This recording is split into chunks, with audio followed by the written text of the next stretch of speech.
ben, Sylvain, ravi de t'avoir avec nous. Merci pour l'invitation. Bah attends, c'est normal, on a profité de ta vie parisienne, puisque tu avais déjà une interview ce matin pour te capter l'après-midi, donc ça c'est plutôt bon pour nous. Donc nous, Cocoon, on est ravis de lancer un format avec des visionnaires, des partenaires. Dans ce cadre de cette invitation, bah, pour nous, si tu peux du coup nous te présenter. Moi, je t'ai connu grâce à un copain qu'on a en commun, l'ami Pierrot, à qui je fais une dédicace évidemment. Salut Pierrot. Et puis il y a des autres éléments autour de l'EM Lyon.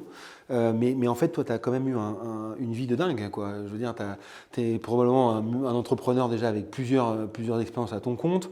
Là, tu vas nous parler du bahut, mais peut-être tu peux te présenter un peu plus largement depuis ce qui te semble intéressant de raconter, quoi. Oh punaise, il va falloir synthétiser. Ouais, mais je vais t'aider, rassure-toi. Alors là, on était en aparté, mais tu me parlais de tout a commencé sur un échec. Peut-être qu'on peut partir de ça. Bien sûr. Mais ouais. Mais même presque sur le premier échec, qui est celui du permis moto, que j'ai foiré, que j'ai passé avant le permis voiture, et que j'ai mal préparé, enfin que j'ai fait le con. J'ai voulu changer ma méthode la veille au soir. Et le lendemain, j'ai foiré mon permis moto, mais c'est à peu près la seule chose que j'avais foiré quand je suis arrivé en école de commerce. J'ai un parcours linéaire scolaire assez normal, pas très présent en cours, parce que j'aimais pas ça, mais j'adorais apprendre, donc j'avais plutôt des bonnes notes, parce que je me nourrissais par ailleurs. Et du coup, peut-être parfois manque d'humilité, puisque j'arrive à 20 ans à l'EM Lyon, qui est comme une des meilleures écoles françaises, sans trop avoir bossé. Et trop fier, trop content d'être dans cette école. Et lors des entretiens, j'avais vendu un rêve qui était de créer une boîte vers 30 ans, après 8 ans de conseil pour me faire un peu la main, pour découvrir la vie et pour avoir un peu d'expérience, un peu d'argent. Et j'y croyais vraiment. D'ailleurs, quand on nous demandait à l'époque, c'est une question récurrente, quel est l'entrepreneur qui t'inspire ou le modèle, la figure? Moi, c'est Bernard Tapie, c'est un mec que j'adore. Parce que né en 82 et en 91, 93, il n'y avait qu'un club de foot en Europe, c'était Marseille. Et je serais très injuste leur descente en D2. Et même en finissant champion de D2, ils ont dû rester en D2 quand même. Donc j'adore ce club. Et le mec qui a créé des boîtes, remonté des boîtes, relancé des boîtes, et qui est un peu atypique, qui n'a pas un discours conventionnel, qui est pas propre, qui sort pas d'une famille incroyable, qui s'est un peu fait lui-même. J'adore ce gars-là. Bon, il a plein de défauts, depuis j'ai un peu lu dessus, mais en tout cas j'ai vendu ça. Et en première année à l'EM, on doit tous faire un projet virtuel de création d'entreprise, le fameux PCE, que j'ai trouvé passionnant. Et dans les idées, j'en ai une idée qui me venait de la moto. Tiens, je refais le lien avec le premier truc. Bien sûr. Blouson de moto, il y a du scratch, du velcro, et ça tient très bien dans les cheveux.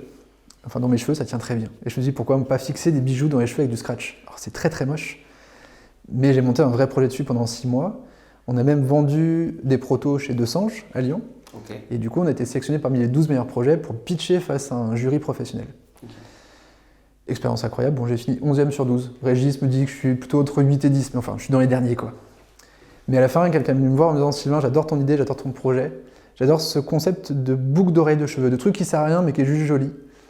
Voilà ma carte, et si tu vas plus loin, je t'invite à dîner à Paris, je suis prête à t'aider à lancer ta boîte. La nana était canonissime, donc j'avais envie de dîner avec elle à Paris. Et 2, sur sa carte, il y a écrit L'Oréal. Et si L'Oréal s'intéressait de loin à ça, je me disais, peut-être qu'il y a un truc à faire. Alors je vois pas les couleurs, je connais pas le monde de la coiffure, mais je me suis dit, qu'est-ce que je ris, j'ai 21 ans, j'ai toujours rêvé de créer une boîte. Let's go. Et voilà comment on démarre la première boîte, sur un défi un peu fou. On dépose un brevet, on fabrique à l'étranger, parce que les Français ne veulent pas fabriquer. Pourquoi ils ne veulent pas fabriquer? Trop compliqué, ou j'étais trop jeune, ou ils ne voulaient pas s'emmerder, parce qu'il y a pas mal de métiers qu'il fallait rassembler. Et en France, on est très spécialiste d'un tout petit truc. Et moi, je ne voulais pas gérer la logistique, de travailler avec les différents fournisseurs. Je voulais quelqu'un qui prenne le projet en entier et m'envoie le bijou fini. Et en France, on ne sait plus trop faire ça. Et les seuls qui savent faire ça, ce sont les Asiatiques. Donc c'est les seuls à avoir dit oui au début. Avec toutes les merdes qui ont été générées liées à ça. Sachant que 4 ans après, on a pu refabriquer en France. On avait vendu plus d'1 million de pièces en 4 ans, et du coup les Français se sont dit c'est peut-être pas si con ce truc. Et franchement, ça nous a changé la vie. Attends, t'as vendu 1 million de bijoux. En tout, 2 millions 2 millions en tout. En 6 ans, oui. En 6 ans. Et la boîte, elle est morte. Ouais. Enfin, elle a été rachetée au tribunal, et effectivement, au bout de 6 ans. D'accord. Fin 2008, c'est la crise. En 2008, on est rentable, on a un truc qui commence à ressembler à quelque chose. Alors ça allait beaucoup moins vite que prévu. Truc con, mais nos 2 premiers articles, c'est le Wall Street Journal, parce qu'on a gagné un concours européen et une journaliste du Wall Street qui a adoré nos bijoux et qui nous fait un article. Et le deuxième, c'est Elle, France. Franchement, ça part du feu de Dieu. On a quand même Eva Longoria qui a porté nos bijoux lors de son mariage avec Tony Parker à Vaux-le-Vicomte, enfin Château Vaux-le-Vicomte en banlieue parisienne. Énorme. On n'arrive pas à le faire savoir. Elle a des photos dans tous les magazines, mais on n'arrive pas à dire que c'est nos bijoux derrière. Okay. Et on n'arrive pas à faire décoller le truc. Mais 2008, ça marche. Vous savez, ça commence à se lancer, sauf que fin 2008, c'est la crise des subprimes aux US qui arrive en Europe. Les coiffeurs disent, on commande plus rien, on garde ce qu'on a en stock et on verra si on a des commandes. Et notre carnet de commandes diminue de 60%. Okay. Début 2009. Et le coup de grâce, c'est quand on nous annonce que le Salon mondial de la coiffure et de la beauté est annulé. C'est un événement de 3 jours où on fait 25% de notre chiffre annuel, parce que tout le monde vient là. Je connais bien. Il y a beaucoup de techno, il y a beaucoup de coiffeurs. C'est ça. C'est un gros bordel, c'est génial. C'est extraordinaire. Ouais. Et c'est un monde ultra innovant, la coiffure. On n'imagine pas le techno qu'il y a dedans, mais c'est dingue. Sauf que quand on nous annonce ça, on se dit, bon, le carnet de commande, il est dégueulasse. Et en plus, notre salon, on fait 25% de notre chiffre, est annulé. On était crevés. On n'y arrivait plus, on n'a plus de ressort. Et repartir sur 3 années galères, on ne se sentait pas. Donc on dépose le bilan juste avant d'être dans le mur. Donc il reste de l'argent pour déposer le bilan. Tout le monde est payé jusqu'au dernier jour. On essaie de faire ça à peu près propre. Okay. Ce que je n'avais pas anticipé, c'est que malgré mes garanties sur les prêts bancaires, j'ai des cautions que je n'arrive pas à faire sauter. Donc je me prends des procès des banques qui veulent que je rembourse tout. Que le liquidateur est un peu enfoiré et me menace de me mettre en interdiction de gérer. Alors que j'ai aucune faute de gestion, que je me suis très peu payé. Mais voilà, il me fait flipper. Et que le commissaire priseur qui évalue ce que la boîte vaut fait venir des potes à lui en disant là, il y a un brevet et des stocks pas chers. Et que j'ai 2 propals à des prix... ridicule. Ça fait mal au cœur quand tu reçois des propals à 3500 balles pour 5 années de boulot, où tu es chez tous les coiffeurs, tous les grossistes en France, et tu as du stock qui vaut au moins 80 000 balles, plus un brevet qui vaut 80 000 et qui a déjà gagné un procès aussi. Bon, 3500, c'est un peu rude. Quelqu'un reprend. L'aventure a continué sous un autre nom, Crazy Diams. Okay. Mais bon, moi je me retrouve sans rien et repartir de zéro. Et là, ce qui m'a un peu aidé à se sauver, c'est un autre pote qu'on a en commun, Régis Gouget, okay. Prof à l'EM. Spécial dédicace à la Régis. Non, un mec incroyable et je suis d'accord. Qui m'a soutenu dans ses difficultés, qui a fait que je suis devenu prof à l'EM. Je faisais déjà quelques cours, quelques interventions, et j'ai créé des cours avec lui complets. Okay. Et au moins, j'ai pu commencer à rebouffer, parce que faut que je gagne ma vie, hein. J'ai rien, j'ai quelques dettes. Je reprends confiance en moi, le fait de parler de cet échec, ça me fait du bien. Je valorise pas du tout l'échec, mais je valorise tout ce que j'ai appris dans l'échec. Et je transmets ce que j'ai appris, pour que d'autres se plantent pas sur les mêmes choses. Clairement, j'ai pas les clés du succès, mais les clés de l'échec, j'en ai pas mal. Et je transmets ça, je m'éclate. J'écris une bande dessinée avec un pote, enfin, c'est lui qui me lance sur le projet, on écrit une bande dessinée pour les collégiens, puis je commence à écrire un blog sur plein de choses, ça m'éclate. Et finalement, je crée une boîte de conseils en pédago, comment donner envie d'apprendre, comment donner envie de lire, comment aller sur de nouveaux sujets, sur la transmission. Okay. Mais business plan de 2 pages, la première ligne, c'est qu'il faut que je me paye dès le premier jour, j'ai besoin de bouffer. Et pour se payer X, combien je dois facturer tous les mois pour me payer ça. Je veux 8 semaines de vacances par an parce que j'en ai marre de bosser comme un chien, c'est con. Et quand je bosse comme un con, j'ai plus d'idées. Donc j'ai besoin de moments de respiration. Et en plus de laisser la boîte à d'autres parce que je suis sûr qu'ils auront plein d'idées et que parfois ils feront mieux que moi. Bien sûr. Je veux pas trop grossir. Je n'ai pas le droit au prêt bancaire, je suis côté 0,40. Donc de toute façon, il faut que je rentre du cash vite, il faut que je trouve vite des missions. Et dès le premier jour, il faudra qu'on rentre de l'argent. Et je m'entourerai de gens que j'aime et je veux faire un truc dont je suis fier tous les matins. Voilà, les 5 grands principes. 5 grands principes. Alors là, on est à peu près à quelle époque là? On est en 2010. Ouais, c'est ça à peu près. 2010. Du coup, là, il y a Tilki qui arrive pas loin là. Ah, 2014 ouais, encore un peu de temps. Encore un peu de temps. Et d'ailleurs, ce qui fait exploser Sido, c'est un autre truc, parce qu'on essaie plein de choses. Ouais. Un pote m'envoie, Guillaume, qui m'envoie une vidéo d'un TEDx qui a été dessiné par l'association RSA Animates. Donc je sais pas si tu as vu ces TEDx qui sont dessinés avec une petite main comme ça, qui schématise l'ensemble. En plus d'une vidéo de Ken Robinson, qui est la vidéo la plus vue sur TEDx, qui s'appelle L'école tue la créativité, pardon, qui est extraordinaire comme vidéo, je vous la recommande. Okay. Malheureusement, Ken Robinson est décédé depuis. Mais j'adore cette technique qui te permet d'imager ce qui est dit, ce qui t'aide à ancrer les idées, à mieux comprendre, et même si tu décroches, tu reviens dedans parce que tu as un dessin, donc tu vois à peu près de ce qui a été dit avant. Okay. Donc l'histoire disparaît pas. Et il nous dit, vous devriez faire ça. En termes d'apprentissage, mémorisation, c'est extraordinaire. Et on est les premiers en France à importer cette technique, qui n'est pas brevetée, on fait ce qu'on veut. Et on se dit, on est fin 2011, il y a une nouvelle crise qui arrive, c'est la crise grecque et la crise de la dette. On perd notre 3e A, c'était la fin du monde, hein, la France allait crever. Bon, aujourd'hui on n'a plus qu'un et tout va bien. Enfin, tout va bien. En tout cas, c'est pas la cata. Et on explique ces deux sujets, la crise médiatique et la crise de la dette, en vidéo dessinée avec une petite main en 3 minutes. Et on envoie ça à une vingtaine de médias, Figaro, Challenge, Capital, Libé, 20 minutes, Le Monde, Marianne, Valeurs, enfin tout ça. Alternative économique. Le seul qui répond, Le Monde. Ouf quand même. Enfin moi tu vois, c'était le rêve de dingue. Et le 24 février 2012, on est en une du monde.fr avec notre vidéo sur la crise de la dette. J'ai imprimé écran et j'étais dans le train, je me rappelle, j'allais à Paris. Mais vraiment, je me souviens de ce moment. Et c'était un vrai élément déclencheur pour la boîte, où du coup, on n'a même pas signé les 5 premières vidéos. On voulait vraiment pas que ça fasse pub, on voulait juste transmettre pour que les gens votent en 2012 en connaissance de cause, en comprenant les sujets économiques. Donc, attends, si j'ai bien compris, là, tu me parles d'une nouvelle forme de transmission de knowledge qui passe par des vidéos où tu as ce côté graphique qui vient aider la mémorisation. Exactement, et schématique où à la fin, tu retrouves les éléments et tu montres qu'il y a des liens entre chacun des éléments. Ça t'aide à construire ta pensée. C'est nouveau job qu'on voit dans toutes les réunions un peu créatives où les mecs sont... ils sont du coup un peu préparés parce que le risque du live, c'est que tu vas prendre des idées fortes mais qui ne sont pas toujours les plus importantes. Okay. Le mot qui choque, machin. Là, vraiment, c'est de le construire. Okay. Tu verras d'ailleurs, Jade, on a fait une très bien. Génial. Parce qu'on leur transmet un peu ce savoir-là. Et c'est ça qui fait décoller Sido. Okay. Sido commence à bien marcher. Je m'ennuie un peu, parce que ça marche. Et d'un pote qui me crée un petit truc pour envoyer mes propals et être alerté quand mon prospect lit la propale. Il me bidouille ce truc-là en MVP. Et en fait, clairement, ça nous fait exploser le chiffre d'affaires parce qu'on est le premier à appeler, parce qu'on est les plus présents. Bien sûr. Et je me dis, il y a peut-être un truc à faire. Je pitch ça à des invests qui me disent, on est prêt à te financer beaucoup, parce qu'à l'époque, sur un PowerPoint, ils nous financent 1 million d'euros. Mais par contre, tu quittes Sido. Donc 2014, juillet 2014, ils mettent 1 million d'euros sur la table et je pars du jour au lendemain de Sido. Alors, j'avais préparé un peu ma succession, donc Sido a continué sans moi. Et je m'engage à 200% sur Tilki, aventure incroyable, où je dois travailler avec des devs sur un produit logiciel, je ne connaissais pas ça, vendre à des grands comptes, partir aux États-Unis pour voir comment ils font là-bas aussi.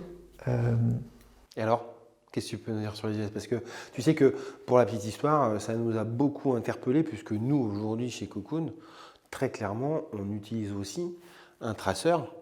Parce que quand l'agent immobilier reçoit le dossier de location, on est au courant. Et c'est ce qui nous permet d'être justement l'artisan de cette rencontre entre l'offre et la demande. Donc ça nous a vachement inspiré. Je me rappelle t'avoir appelé pour avoir, mais je pense que tu partais déjà à ce moment-là, donc on n'a pas trop développé. Mais du coup, nous, on a finalement pris une solution aussi, fait notre propre truc pour tracer ça, parce que effectivement, c'est super, quoi. Et c'est avec tout le monde au final, hein. Et tu l'appelles sans le faire chier. Et ça ne dérange pas en fait, parce qu'il est dessus, donc effectivement, donc c'est ça où c'est intéressant. Hein. Et on le vend à beaucoup de gens. On a quand même des dizaines de milliers de clients qui sont contents et qui montrent que ça marche. Bah ouais. Avec un vrai ROI. C'est pas, c'est sympa. C'est à la fin, je fais plus de chiffres grâce à ça. Et avec moins d'efforts. Okay. Bon, sauf qu'aux US, ils ont processé, industrialisé la vente. Maintenant, ça arrive en France avec ces fameux SDR, celui qui fait téléprospection, le BDR qui va faire le rendez-vous, le key account qui va suivre le client pour que tout se passe bien ou qui va signer le gros contrat. À l'époque, en France, même encore aujourd'hui, il y a un commercial qui fait l'ensemble de la chaîne, qui trouve ses prospects, qui fait la qualification, qui fait le rendez-vous et qui signe potentiellement. Aux US, c'est vraiment chacun sa place. Et si tu es prospecteur, tu ne sais pas faire la vente en face à face. C'est du taylorisme commercial. Complètement. Ouais. Mais ils sont vachement avancés là-dessus. Et déjà, et aussi, l'autre truc pour eux, qui est pour nous une révolution, tu ne crées pas une boîte sans CRM là-bas. C'est impensable. Ouais. En France, je connais des boîtes de plusieurs dizaines de millions d'euros qui n'ont pas de CRM, qui font ça sur Excel à l'arrache, pas partagé, chacun dans son coin. Même des très très grosses boîtes qui font presque des milliards, qui n'ont aucune structuration commerciale. Et c'est très compliqué de l'ajouter après, parce que c'est une autre philosophie, c'est un autre fonctionnement. Et les commerciaux ont l'impression d'être traqués, que ça les fait... Mais en fait non, ça leur change la vie, ça leur fait gagner du temps. Mais aux US, c'est dans le mindset de base. Ce qui fait que Tilki, c'est un plugin du CRM, ou c'est une extension du CRM. Bien sûr.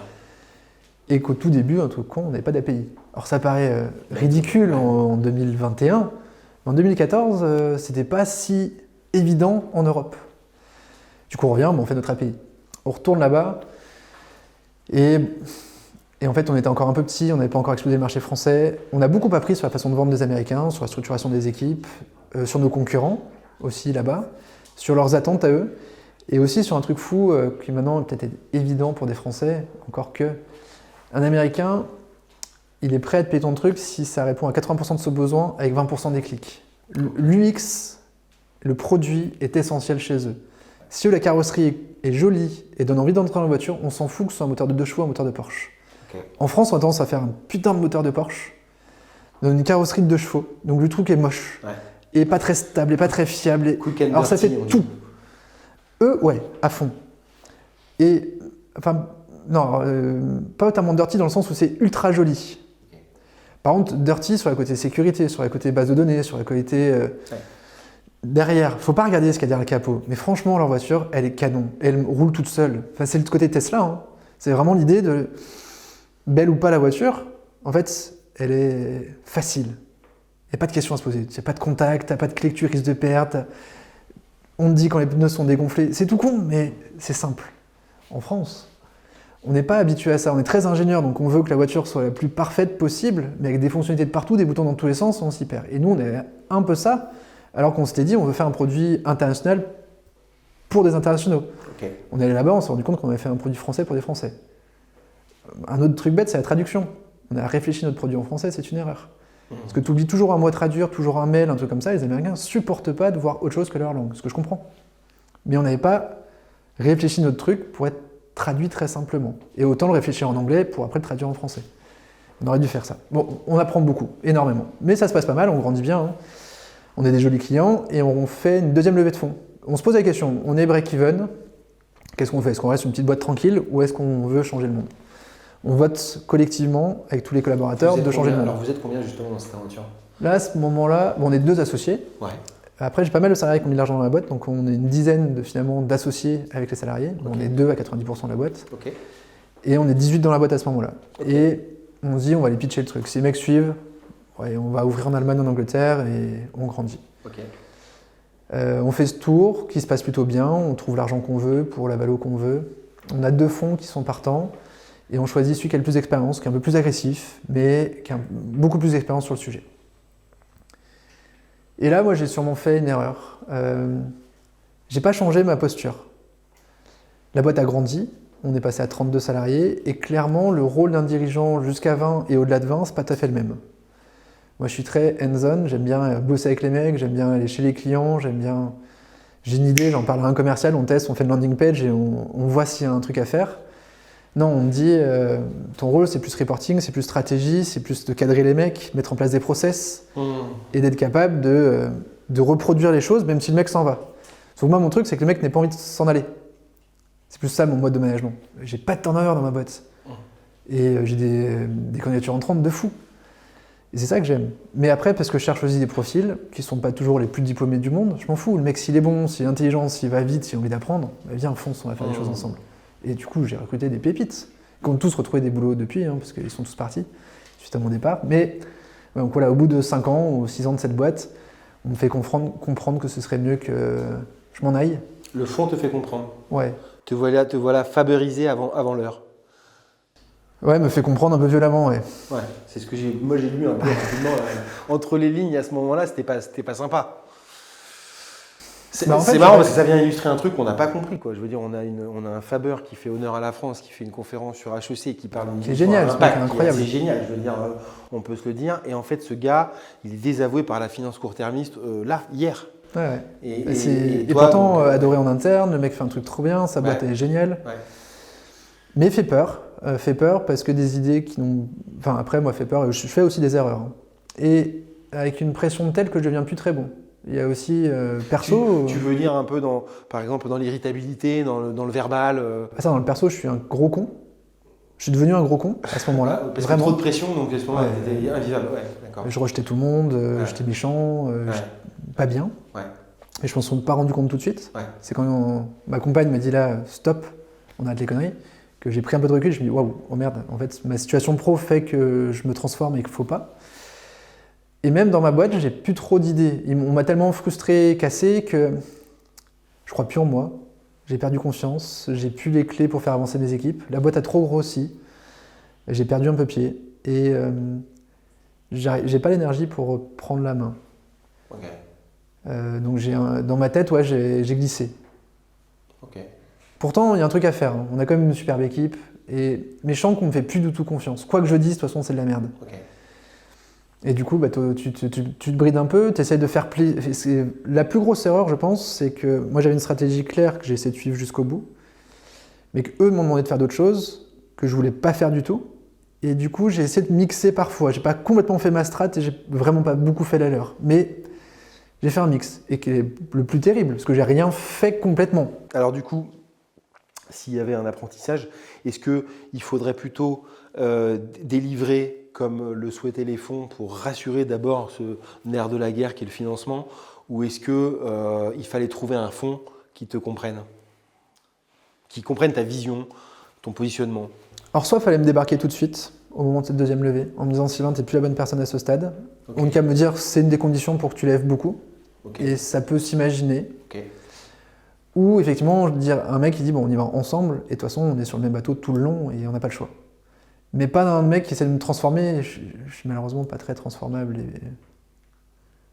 Ok, donc ça s'est terminé en 2014. 15. Ah non, 2019 là du coup. Ah oui, d'accord. Ça avait commencé en 2014, d'accord. 2019. Et donc du coup, tu as passé les rênes à quelqu'un d'autre? On a donné les rênes à quelqu'un d'autre. Ok. Mais à mon ex-associé, en qui j'ai entière confiance, la boîte continue bien, dit très différemment, mais bien. Okay. Et je soutiens 2000%, c'est un mec top. Et franchement, je pense qu'il fait des choses bien, différemment, okay. Mais bien. Ok. Et alors du coup, back to the road, parce que ça allait vite, hein, tu as annoncé le bahut hyper vite. Et c'est là où moi, j'avais pas capté que tu avais laissé Sido de côté et que tu avais shifté. Mais en fait, dans les trucs pas cons de mes investisseurs, de la première levée de fonds, ils m'ont interdit de faire quoi que ce soit d'autre que Tilki. Et donc interdit de donner des cours, qui était quand même ma passion. Ouais. C'est comme ça que j'ai créé Sido et c'était une vraie ressource pour moi. Sauf que j'ai réussi à renégocier de donner des cours à la Rocket School, qui est une école qui forme des BizDev en 3 mois, reconversion, gratuitement, avec un premier job garanti. On en a pas mal ici chez Cocoon. Et je suis tombé amoureux des apprenants, ouais. Avec des parcours passionnants, des parcours pétés, souvent, des gens qui ont perdu confiance en eux, mais à qui on donne les clés pour performer sur un sujet très précis. Okay. À l'américaine, on va créer des SDR ultra bons. Et les mecs sont ultra bons. J'ai adoré. Okay. À tel point que je suis allé voir Cyril, le boss, à la fin, en disant Cyril, je suis jaloux. J'aurais dû faire cette école. Je suis ultra fan. Bravo pour l'idée. Donc ça, c'est 2018-2019. Et quand, fin 2019, début 2020, je me lève le matin à 10h en pige et que je sais pas quoi faire de ma vie, il y a ce truc qui revient. Je me dis, tiens, c'était quand même cool ce qu'ils faisaient la Rocket. Bon, après, ils viennent de créer à Lyon, donc je peux pas créer l'école lyonnaise La Roquette, ça existe déjà, je vais pas créer un concurrent. Finalement, c'est quoi? Qu'est-ce que j'ai comme ressource facilement utilisable, à proximité, dans lequel je peux m'éclater? Et en fait, il y a Sido. Je suis toujours co-actionnaire de Sido. J'y suis plus du tout personnellement, donc c'est bizarre, je suis plus du tout dirigeant, les gens me connaissent de loin, tu vois. Et je suis plus trop au courant de ce qu'ils font au quotidien, mais c'est quand même ma boîte, qui marche bien. Et puis finalement, là, j'ai peut-être une ressource de gens qui depuis 12 ans se posent la question de comment transmettre au mieux, qui accompagnent des grosses boîtes à transmettre au mieux, et qui les forment à mieux transmettre aussi. Sauf qu'en interne, ceux qui se retrouvent à la formation, c'est souvent un peu un placard, c'est soit des anciens de la com qui sont plus très bons en com qu'on fout là, soit des anciens marketeurs, soit des experts techniques qui finalement sont des ultra bons techniciens qu'on fout formateur en disant lui il saura transmettre, mais c'est pas toujours le cas, voire parfois c'est le contraire. On en parlait tout à l'heure, pour moi le meilleur prof du monde c'est un Régis qui est un spécialiste de rien au final. C'est un deuxième dédicace pour l'ami Régis. C'est un storyteller incroyable, il sait t'embarquer dans une histoire et te faire comprendre l'essentiel. Ouais. Sa spécificité, son expertise, c'est la transmission. C'est pas le sujet au final, je pense qu'il est capable de transmettre sur n'importe quel sujet. Et c'est là la clé de ce métier. Et qu'on se rend compte que transmettre en face à face et transmettre à distance, c'est pas du tout le même métier. Ça demande d'autres compétences, d'autres outils, un peu comme les SDR, qui a un LMS à mettre en place, donc c'est une plateforme d'hébergement des contenus de formation, des contenus de formation à créer, en vidéo, en mini-jeux, en quiz, en drag and drop, parce qu'il y a plein de solutions possibles. En Geniali, il y a même savoir faire un PowerPoint, c'est un métier, un vrai PowerPoint de transmission, savoir faire de la vidéo, enfin, le champ des possibles est énorme. Il existe plein d'acteurs EdTech aujourd'hui que personne ne prend vraiment en main parce qu'il n'y a personne qui est dédié à ça. Et si on crée une école pour former des Digital Learning Managers ou des Knowledge Managers, des gens dont le métier sera de transmettre. Donc ça, c'est l'idée. 2 pages. Est-ce que ça se tient économiquement? Oui. Comment je veux le faire? Pas tout seul, parce que je me sens un peu seul. Sido n'est pas trop dispo, ils sont prêts à me filer des compétences le jour où c'est lancé, mais ils ont du taf. Ils bossent, heureusement d'ailleurs. Et du coup, j'embauche quelqu'un mi-avril qu'on me recommande, qui est extraordinaire, qui a fait une thèse sur l'UX ou l'expérience apprenante dans la formation. Comme quoi, le visuel est quand même vachement important pour que tu aies envie d'apprendre. D'ailleurs, à titre perso, je suis preneur de la thèse. S'il y a les moyens de la lire quelque part, je veux bien que tu m'envoies le... Je lui demanderai. Et elle arrive à Lyon, elle veut un peu changer le monde, parce qu'elle était un peu déçue de son expérience en agence, finalement d'industrialiser, de faire des trucs pas toujours optimaux, alors qu'elle avait réfléchi de comment le faire au mieux, mais que le client n'a pas les moyens. C'est pas toujours la faute de l'agence, hein, ou qu'on n'a pas le temps, ou plein de raisons. Et je lui pitch le truc, elle me dit, putain, si on est libre sur ce qu'on va transmettre, et qu'on peut faire au mieux, ok, go. On se tape dans la main à distance mi-avril, parce que c'est en plein confinement. Donc là, c'est avril 2020. Et j'annonce dans la foulée sur LinkedIn, je lancerai l'école le 14 septembre 2020. Donc on a 5 mois, mai, juin, juillet, août, septembre, c'est ça, 5 mois pour lancer l'école. Et tu as déjà une promo? Ah non, j'ai rien pour l'instant. Maintenant j'ai 2 promos. Mais là, mi-avril, j'ai rien. J'ai pas un programme pédagogique, j'ai pas de locaux. Les financements, il faut encore que je les cale. J'ai pas d'étudiants qui ont postulé et j'ai pas d'entreprise pour les accueillir. Parce que le principe de l'école, c'est le même que la requête qu'on a copié avec leur accord. Court et intensif pendant 3 mois, majoritairement présentiel, avec un peu de distanciel synchrone et un peu de distanciel asynchrone pour qu'ils vivent les 3 expériences. Gratuit, parce que financé par Pôle emploi, donc il faut être demandeur d'emploi pour venir à ces formations. Donc c'est plutôt des profils en reconversion qu'on attire. Et avec un premier job garanti au bout. Soit en contrat pro, soit en CDD, soit en CDI. Voilà le principe de l'école. Et donc là, il faut qu'on trouve nos étudiants dans nos entreprises, tout. Alors, génial ça. Alors, déjà, bravo pour cette introduction, qu'on comprend bien du coup en fait, finalement, cette nécessité de transmettre pour vivre mieux, quoi, pour retrouver un équilibre et du coup pour être utile pour la société. J'ai presque envie de te dire merci avant l'heure, mais alors, du coup, premier défi, comment tu trouves tes apprenants? Comment tu les sélectionnes comment? Parce que là, effectivement, on en a eu plusieurs grâce à toi. Là, on a discuté avec un ou deux déjà format. On a bien vu qu'ils avaient une forme d'intelligence particulière. Donc, comment ça se passe? On a 3 sourcings. 40% de fans de Sido, Dessine-moi l'écho. Donc, je te parlais tout à l'heure de gens qui suivent ça. On a 200 000 abonnés sur YouTube et X dizaines de milliers d'abonnés en newsletter. Et qui ont dit on va faire ça. Donc, des gens qui suivaient le truc en disant j'aimerais bien savoir faire aussi. Qui disent ça peut être l'occasion. De LinkedIn, où moi j'ai raconté toute l'histoire de façon très transparente, le modèle éco, de comment on allait faire, et des gens qui suivaient ça en disant tiens c'est pas con, et 3 un peu Pôle emploi qui a envoyé l'info en disant il y a une formation Digital Learning Manager qui sort. Ça c'est la base. Ensuite on les teste sur leur personnalité et motivation. On regarde ni les diplômes ni l'expérience. On se fout de ce qu'ils ont fait avant. On se fout de qui ils sont avant, on veut voir qui ils sont maintenant. Est-ce qu'ils ont les clés pour faire ce métier? On a interrogé 150 personnes qui font ce métier-là. On a essayé de ressortir les 4 caractéristiques fortes qu'ils ont tous. Alors c'est quoi les clés? Curiosité, être capable d'apprendre n'importe quel sujet, de se passionner aussi bien sur les briques ou la couverture de toit que sur les pneus des voitures ou la chasse immobilière. De la rigueur, parce que quand on travaille dans le monde de la formation, on ne partage pas de la merde et il faut faire un bon travail avec du fond. Même si on arrive à synthétiser, il faut qu'il y ait du fond. Avec un goût graphique, parce qu'il faut qu'à la fin ce soit joli. Et une capacité à travailler avec plein de corps de métiers différents. Parce que sinon, ils vont devoir travailler avec des experts à chaque fois différents. Ils ne seront jamais experts du sujet qu'ils transmettent. Et savoir travailler avec de la vidéo, avec du web. Voilà. Donc ça, c'est en gros les 4 grandes clés qu'on recherche. Très clair. Et on demande qu'ils aient une note d'au moins 65% sur ces 4 grandes clés.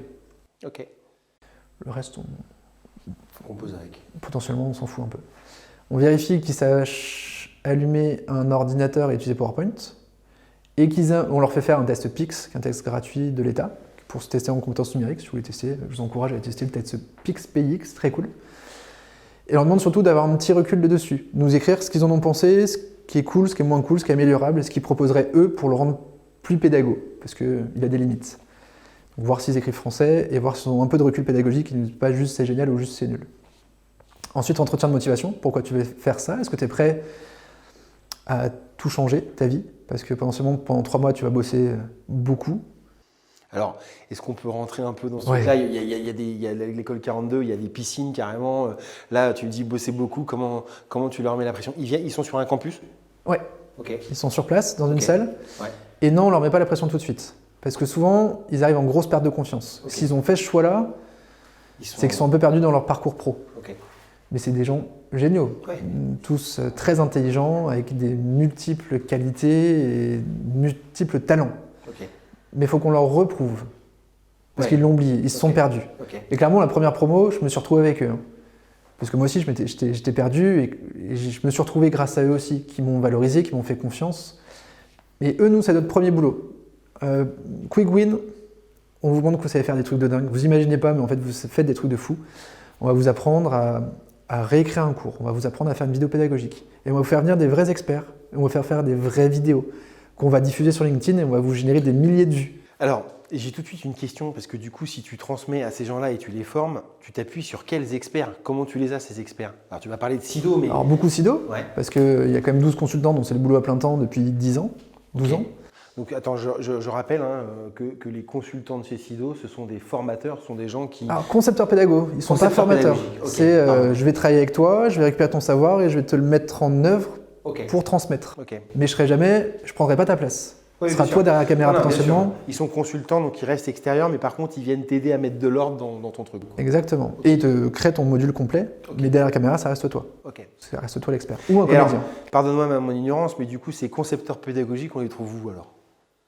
Ils viennent d'où ces gens-là? Parce que ça doit être des ovnis encore. Complètement. Alors dans la promo, on a un éducateur canin, un photographe professionnel, un chef de salle de resto étoilé. C'est très très divers. Donc des gens qui adorent apprendre, Ok. qui adorent transmettre, qui se posent des questions sur tout le temps, dont la passion, c'est que la personne en face ait compris et puisse avancer, puisse actionner. Ok, C'est tout. très clair. Et aujourd'hui, il en existe pas mal sur le marché, mais qui sont beaucoup freelance, parce que les gens se sont auto-formés, qu'il existe peu de formations encore universitaires sur ce sujet-là, et que les quelques-unes qui existent, elles restent très théoriques. Très peu on fait concrètement. C'est pour ça qu'on a aussi signé des partenariats avec 40 outils EdTech, comme je l'ai cité tout à l'heure, Geniali, mais aussi 360 Learning, Storyline, Canva, WooClap, Kahoot, Cumulus, Uptail et plein d'autres, Ok. pour qu'ils fassent. Et à chaque fois qu'on leur montre un logiciel, ils ont un exercice à faire avec. Ok. Donc, concrètement, ils comprennent l'intérêt ou pas, et qu'ils voient l'intérêt ou pas pour leur futur job. Et qu'ils sachent du coup tester de nouveaux logiciels, parce que ça évolue beaucoup. Il en sort un tous les jours, ou presque, de logiciels EdTech aujourd'hui. Il y en a un sur 10 qui est vraiment intéressant, mais il en sort tous les jours. Il faut qu'ils aient cette capacité de tester vite et de comprendre vite l'intérêt pour eux. C'est pour ça qu'on leur en fait tester plein, des plus ou moins bons parfois, des plus ou moins intéressants parfois aussi. Mais le pas intéressant est en fait intéressant pour eux pour qu'ils soient capables de l'analyser et de dire non, celui-là je ne veux pas parce qu'il y a telle ou telle limite. Alors, excuse-moi, hein, mais un logiciel, il n'est pas intéressant aujourd'hui, mais demain, il peut être bien. Ça dépend du contexte, des boîtes, ouais. des sujets, des apprenants. Et puis même de comment ils vont développer le produit aussi. Le produit peut évoluer grâce à vous d'ailleurs. Vous pouvez dire, attends, nous, en fait, il ne nous plaît pas ce produit pour telle et telle raison. Et puis eux, ils bossent, et puis ils ont une nouvelle version, et puis d'un seul coup, on le propose aux apprenants. Complètement. Mais il faut qu'ils puissent retourner dessus, qu'ils aient Ok. l'habilité de dire on y retourne. Donc voilà, en gros, le programme. Donc c'est de leur donner les clés, et à la fin, gros challenge. Donc nous, les piscines, et presque plus à la fin, ils ont 2-3 semaines pour créer un module formation complet qui dure entre 20 minutes et 2 heures, à distance, autonome. Ils nous donnent les clés, on doit apprendre un sujet, être évalué et certifié. Ok. Il faut qu'il y ait un truc qui ait du fond. À la fin, je suis capable de faire la chasse immobilière pour Cocoon, et j'ai appris ça en 2 heures, ou en plus, hein, mais en tout cas, ils doivent faire un bout qui dure entre 20 minutes et 2 heures du grand sujet. Et avec une recherche pour nous qui est un peu l'artisanat de luxe. On ne cherche pas à faire l'industriel où tu fais la vidéo, la chaîne, et c'est pas très intéressant, tu t'emmerdes, et que du coup, QCM à la fin. Il faut que je m'éclate à apprendre, il faut que j'ai envie d'apprendre. Alors du coup, moi j'en profite pour introduire, hein, parce que pourquoi nous on est content chez Cocoon d'aller vers un partenariat, c'est précisément pour ça, pour être, je dis souvent, sous perfusion.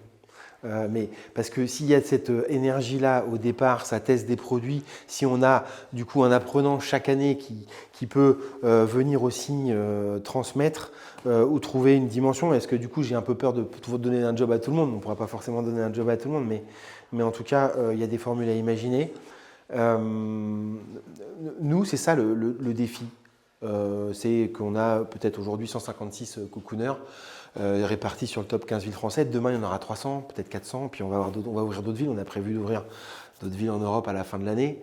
L'intérêt de la Cocoon Academy, ce qui est en train de sortir, on fait le lancement ce mois-ci, c'est de former à distance. Et donc justement, d'utiliser tout ce bouquet dont tu nous parles pour optimiser la mémorisation. Je crois que c'est vraiment le mot qui est fort, c'est l'optimisation. C'est que là, aujourd'hui, par exemple, pour qu'un cocooner soit FF, c'est-à-dire fier et formé, il nous faut 2 mois et demi. Hein. Il rentre chez nous, il est fier parce qu'il est fier d'appartenir à la culture d'entreprise, mais après on le forme.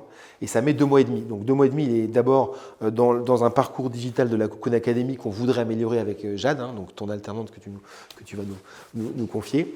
Et puis après aussi, parce qu'il est accompagné par un master cocooner hein, qui va être en backup derrière lui. Puis, sera son expert. Bien sûr. Elle sera, je lui souhaite, jamais experte de ton sujet. Le risque, c'est que si elle est experte, elle ne sait plus expliquer. Elle ne fait plus les liens où c'est trop évident pour elle pour qu'elle soit capable de l'expliquer. Donc il faut qu'elle reste un peu neutre vis-à-vis de cet expert pour l'aider, pour lui reposer 12 fois les questions. Mais pourquoi ça? Pourquoi c'est comme ça qu'on fait? Pourquoi c'est logique? Et qu'est-ce que ça apporte? Et c'est ça son rôle. Okay. Et que derrière, elle trouve les meilleurs moyens pour transmettre, que ce soit par la vidéo, par du Geniali, par du quiz, par du jeu. Et elle est capable de le faire. En plus, elle a des compétences graphiques et elle est super douée, donc il n'y a pas de souci. Bah, nous, on rajoute en plus une case de stand-up puisqu'on a monté une troupe d'artistes pour créer des sketchs pour apprendre dans l'humour, pour avoir un peu plus de matière, qui soit un peu plus drôle. L'humour fait partie de notre ADN, donc on a envie de miser dessus dans la Cocoon Academy. Donc on a des sketchs qui arrivent là pour étayer certains quiz, etc., préparer certaines situations. Et après, du coup, moi, je dédicace aussi à Cocoon, hein, qui a fait confiance à Jade avant le démarrage de la promo. Nous, c'est le modèle de l'école, c'est qu'il y a une promesse d'embauche qui doit être signée avant de commencer la formation. Donc, si ça vous intéresse, vous voulez quelqu'un, ne m'appelez pas maintenant, parce que la formation a démarré. La prochaine formation, c'est en septembre. Il faut m'appeler mai-juin pour que je vous envoie des candidats en juillet, août, septembre, et que vous signiez, vous engagiez avant même qu'ils soient formés. Donc, vraiment, merci à vous. Parce que je trouve ça assez génial, et c'est ce que j'aime faire aussi, hein, c'est pour ça que j'ai créé ça, de recruter sur du savoir-être uniquement. De dire que cette personne, elle capte vite, elle a envie, elle est fière, et elle va nous apporter des choses. Et derrière, je fais confiance au bahut pour la former, pour qu'elle soit derrière ultra performante quand elle arrive chez nous. Et c'est un peu nous la promesse qu'on fait aux boîtes. Elle arrive chez vous, dès le premier jour, elle sait faire. Elle peut démarrer le truc. C'est pas une alternante qui va découvrir en faisant et ce qui est intéressant aussi. Hein. Donc, au moins là, tu as quelqu'un qui est tout de suite efficace. Et c'est cool. Merci. On est ravis. Hein. Nous, en plus, on a arrêté de regarder les CV. Donc, vous aussi? Ouais, on a arrêté. Top. On a arrêté. On est aussi dans les tests psychométriques. On fait beaucoup d'Assess Avec quoi, du coup? Assess First. Ok, comme nous. Trop bien. Assess First. Puis là, en plus, on a rencontré des gens de chez Test qui poussent un peu le bouchon, qui demandent des nouvelles fonctionnalités sur Assess First. Donc, ils sont vachement en bisbise avec eux. Donc, on travaille pas mal avec tout le monde. Donc, ils nous apprennent ce qu'on ne savait pas non plus, parler de l'élasticité sur Assess First. C'est-à-dire qu'un mec a une mauvaise note à un truc, ça ne veut pas dire qu'il n'est pas bon dans le truc. Il faut savoir le faire. Nous, on ne savait pas. Donc, on a appris avec tout le monde. Mais ouais, on est fiers de recruter sur des savoir-être, comme tu dis. Parce que ça, pour nous, c'est le principal, hein, même chez nos cocooners. Hein. Nos cocooners, ils sont recrutés sur un triptyque magique, le niaque, empathie, humour, mais parce qu'ils ont capitalisé sur leur grand moment de vie. C'est ce qu'on disait un petit peu tout à l'heure en aparté, c'est si tu as eu des enfants, si tu t'es séparé, si tu as été à l'étranger, que tu as été dans l'inconnu et que tu t'es surpassé, tu nous intéresses. Surtout si tu en parles bien. Si tu es encore aigri parce que tu n'as pas digéré ton truc, va en thérapie, reviens nous voir. Mais en gros, c'est ces gens-là qui, pour nous, ont des choses à dire et font la force de notre écosystème en fait. Hein. Donc nous, on a perçu Jade très clairement comme ça, dans cette forme d'intelligence particulière, très émotionnelle, très intelligente. Fragile peut-être à un moment de charnière, elle ne l'a pas caché d'ailleurs, mais en tout cas, on a hâte de la voir parce que du coup, on est à fond dans la structuration de cette Cocoon Academy. Là, les parcours, ils ont bien avancé et on est super content de ce partenariat parce que finalement, cette Cocoon Academy, elle apporte une garantie essentielle pour nos entreprises. C'est qu'on a enfin la possibilité de garantir un standard de service. Ce qui n'existait pas sur le B2B, comme on dit. C'est-à-dire que les entreprises avaient plusieurs pools de fournisseurs, des gens qui étaient en freelance qui gravitaient, mais il n'y avait pas de formation, il n'y avait pas de standard de qualité. Et là, on a décidé de dire stop, c'est fini. Voilà comment on fait. Voilà quelle est la méthode. Et tout le monde va suivre la même méthode. Et surtout, on suivra la méthode des meilleurs aussi. L'apprentissage entre pairs est passionnant dans ce cas. Mais toi, pousser ça, c'est pas toujours évident, parce que les gars bossent, ils sont pas toujours dispo. Mais ce sera le rôle de Jade de ressortir les bonnes pratiques chez chacun et de les transmettre à tous. Et quand c'est une entreprise qui a envie d'apprendre, ça se passe toujours très bien. Sûr. Et le rôle de Jade, c'est vraiment ça. Et puis même le rôle du bahut derrière ça, ce sera de nous alerter sur tout ce qui est nouveau, sur tout ce qui nécessite notre attention, qu'on puisse justement le développer. Nous, on a très envie de créer un poste de directeur de la culture. Qu'est-ce que tu penses de ces postes-là, toi? C'est pratiquement la conséquence logique après, non?